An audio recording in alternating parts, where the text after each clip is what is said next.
after 2008, when we had a global debt reset, but not how people expected. We had it by them forgiving all interest payments for a number of years.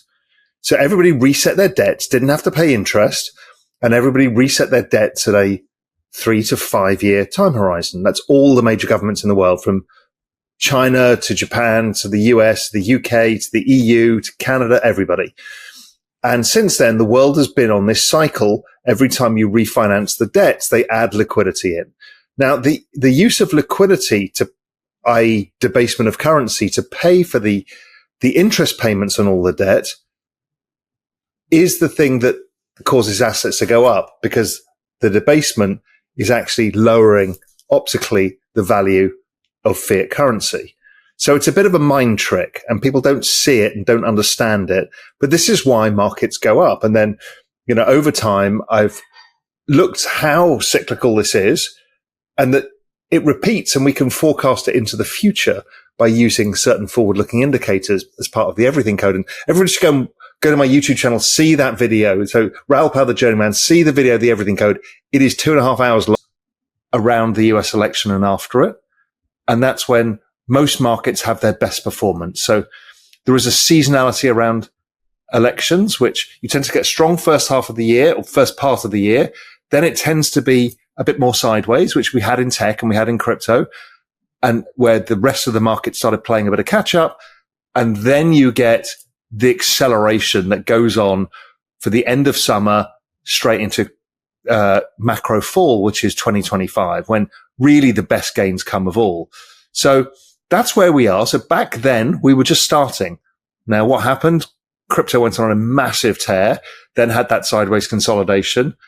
Tech had a massive tear, had a sideways consolidation. The rest of the market's now catching up. And the next phase is the money shot. Okay, I want to hear about this next phase, the money shot. Give us a bit more meat on the bones for that. Is that the fall, the macro fall, or?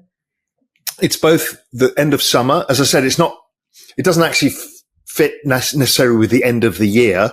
So they start taking the money out, goes into the banking system.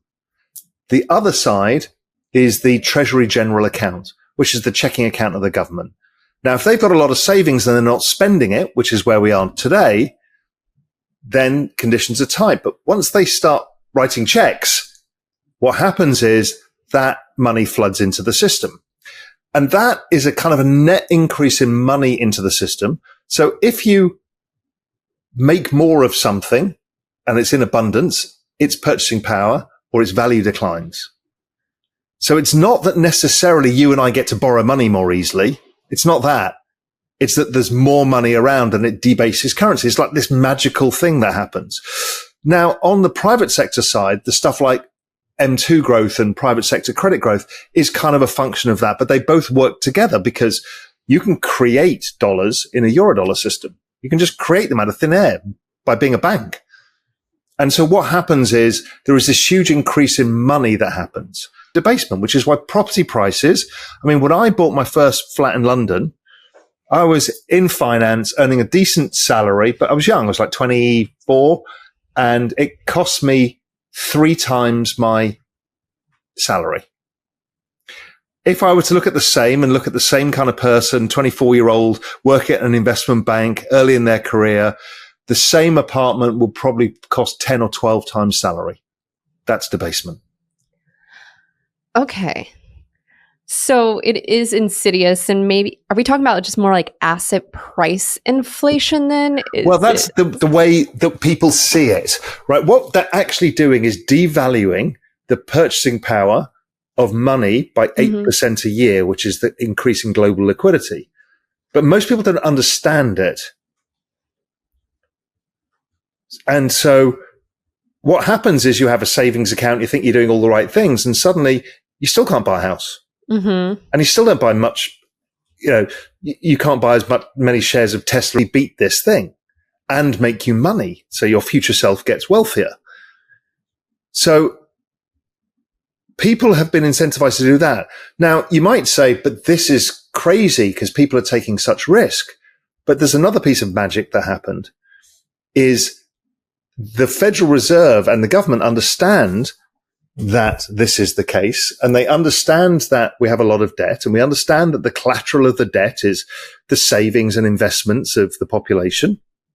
So they don't allow it to go down much. So if you saw it last time, the S&P got down 30% in 2022 and liquidity came back. So they've stopped markets falling 50, 60, 70%. Sure, different stocks can, crypto, because it's not really a big part of the collateral system, but they don't allow the collateral to fall. So what they've done, what it means for all of us, is they've taken the big risk out.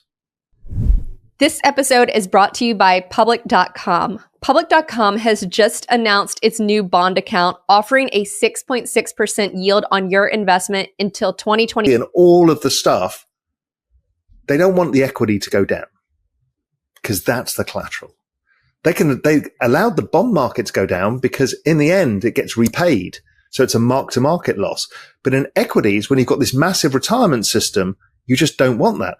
So this Fed put is part of the everything code where they've just stopped that event. So they debase currency to erode the debt, make the interest payments, because if not, they'd never be able to pay the interest, because you'd eat up all of GDP growth just to pay this interest, because it's 100% of GDP. And they stop the big bad event. So what that gives you is the greatest macro risk-taking opportunity of all time. Doesn't mean the business cycle's gone, but overall, you've got the best risk-taking cycle in history. Right now.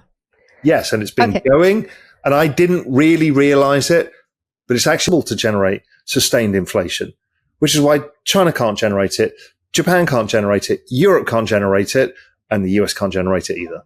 Do you think the rate cut was the right move at this moment in time? Christ, yes. The rates were at 5.5%. Inflation was at 2.5%. I mean, that's 300 basis points of tight interest rates. That's crazy. Mm-hmm. Look at people's mortgages. Look at car purchases. Nobody could get access to credit. Look at credit card rates. It was too restrictive for the economy. Mm-hmm. And they need to cut it because they also need to roll their interest payments and they need to refi their debts at lower rates. Do you think, was it a mistake, like moving rates as high as they did? Gas, mm-hmm. which is a replaceable commodity. Then you've got EV, which is solar, has been scaling so fast that in Europe, UK, and many countries, it now exceeds all other forms of energy, all of Scandinavia, and it's accelerating and its cost has fallen 99.9%. And then we will bring back nuclear. Mm-hmm. But a lot of this, solar, everyone's like, well, solar's never going to work because how can New York have batteries for all of New York? Because people are thinking about the past. If you go to Germany or Scandinavia or even the UK, people have solar houses, solar offices, they've got a distributed power grid. Yes, it feeds into the main grid, but you don't need to be on the main grid. Many of my friends don't need to use electricity from the main grid ever. You just need a Tesla battery and a bunch of